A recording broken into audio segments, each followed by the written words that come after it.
নমস্কাৰ 1800 কোটি টকা খৰচ কৰি চৰকাৰে ৰাম মন্দিৰ যে নিৰ্মাণ কৰিলে ডেভেলপমেন্টৰ কাম যেনে স্কুল কলেজ হস্পিটেল আদিত কিয় খৰচ নকৰিলে এই প্ৰশ্নটো বৰ্তমান বিভিন্ন জনে কৰি আছে আপোনালোকেও পাইছে তেওঁলোকৰ জ্ঞাতাৰ্থে কেইটামান বিশেষ ইনফৰমেশন দিব বিচাৰিছো কাৰণ তেওঁলোকে ভাবি লৈছে তেওঁলোকে বহুত ডাঙৰ কথা এটা বুজি উঠিছে বাকি সকলোবিলাক মূৰ্খ আসলতে ইয়াত হিন্দু মুছলমান বুলি কথা নাই বহু হিন্দুৱেও এই প্ৰশ্নটো কিন্তু কৰি আছে এক নম্বৰ কথা চৰকাৰে ৰাম মন্দিৰ নিৰ্মাণৰ বাবে ৰাজকোষৰ পৰা আসলতে 1 টকাও খৰচ কৰিবলগীয়া হোৱা নাই উলুটাই কাইলৈ চৰকাৰে ৰাম মন্দিৰৰ বাবে যি ইনকাম লাভ কৰিব সেই ইনকাম এই প্ৰশ্ন কৰা সকলে হয়তো কাইলৈ হিতাধিকাৰী হিচাপে ভোগ কৰিব তেতিয়া কিন্তু এই প্ৰশ্নটো নকৰে কাৰণ গমে নাপাব কোৰ টকা কেনেকৈ আহিছে গতিকে কিছুমান কথা জনা প্ৰয়োজন এক নম্বৰ কথা ৰাম মন্দিৰ নিৰ্মাণ হৈছে ৰাম ভক্তই দিয়া ডোনেশ্যনৰ পৰা এতিয়া ভাবিব পাৰে যে কিমাননো টকা ডোনেশ্যন আহিল ৰাম মন্দিৰ নিৰ্মাণৰ বাবে এতিয়ালৈকে যি হিচাপ প্ৰায় 5,500 কোটি টকা কেৱল ডোনেশ্যনে আহিছে জানি আচৰিত হ'ব ইন্ডিভিজুৱেল ডোনেশ্যন 10 কোটিৰ ওপৰলৈকে আছে মানে এজন ব্যক্তিয়ে 10 কোটিৰ ওপৰত ডোনেশ্যনো দিয়া মানুহ আছে তেনে ক্ষেত্ৰত ৰাম মন্দিৰ নিৰ্মাণৰ বাবে গোটেইখিনি টকাৰ প্ৰয়োজনেই নহল 2000 কোটি টকাৰ প্ৰয়োজন হোৱা নাই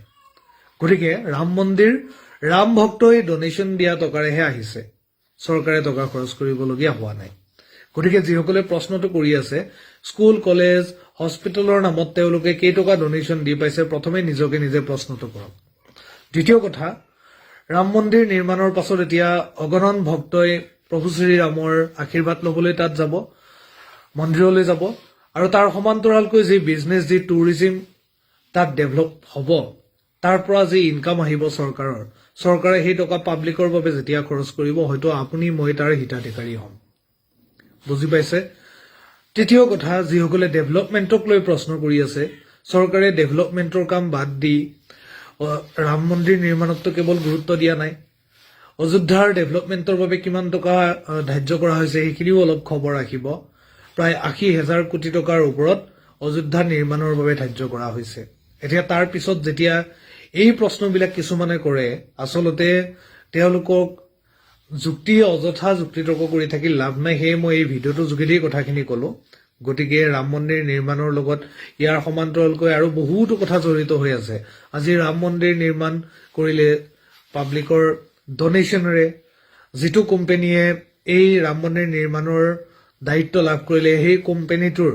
আজি মাৰ্কেট ভ্যালুয়েশন আপোনালোকে যদি শ্বেয়াৰ মাৰ্কেটৰ লগত অভ্যস্ত হয় তেতিয়াহলে বুজিব আৰু অন্যথা সেইখিনি কথা আপোনালোকে নুবুজিব